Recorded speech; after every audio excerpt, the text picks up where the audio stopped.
நாட்டுப்பற்றாளன் செய்திகள் வாசிப்பது வாசுகி தாமோதரன்.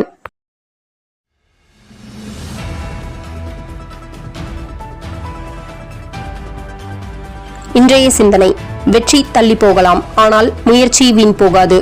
யாரிடமும் ஏமாறாமல் வாழ்பவன் அறிவாளி, யாரையும் ஏமாற்றாமல் வாழ்பவன் நல்லவன். சில நேசங்களை மறுத்தும், சில நேசங்களை மறந்தும், சில நேசங்களை மறைத்தும், சில நேசங்களை புதைத்தும் மரணித்து வாழ்கிறது பல உள்ளங்கள். முஸ்லிம்களின் மத விவகாரங்களில் தலையிடவில்லை வக்பு திருத்த சட்டம். வக்பு என்பது ஒரு இஸ்லாமிய கருத்துக்கள் தான். அது முஸ்லிம்களின் அடிப்படையான அல்லது அத்தியாவசியமான மத நடவடிக்கை அல்ல என மத்திய அரசு உச்சநீதிமன்றத்தில் தெரிவித்தது.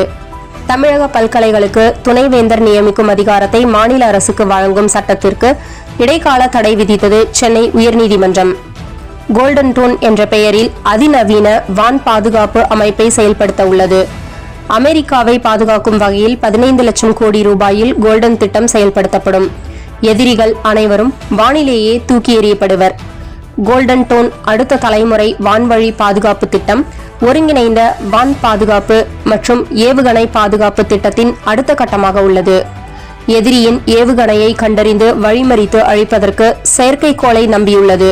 கோல்டன் டோன் எதிரி ஏவுகணையை ஏவிய சிறிது நேரத்திலேயே கண்காணிப்பு செயற்கைக்கோளும் இடைமறிப்பு செயற்கைக்கோளும் உஷாராகி எதிர்வரும் தாக்குதலை தடுத்துவிடும்.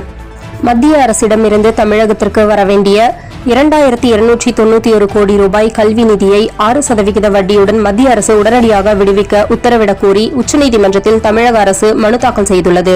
தமிழகம், கேரளா, மகாராஷ்டிரா மாநிலங்களில் கொரோனா பாதிப்பு அதிகரித்து காணப்படுகிறது. அதனால் பொதுமக்கள் பொது இடங்களில் முகக்கவசம் அணிய வேண்டும் என பொது சுகாதாரத்துறை அறிவித்துள்ளது.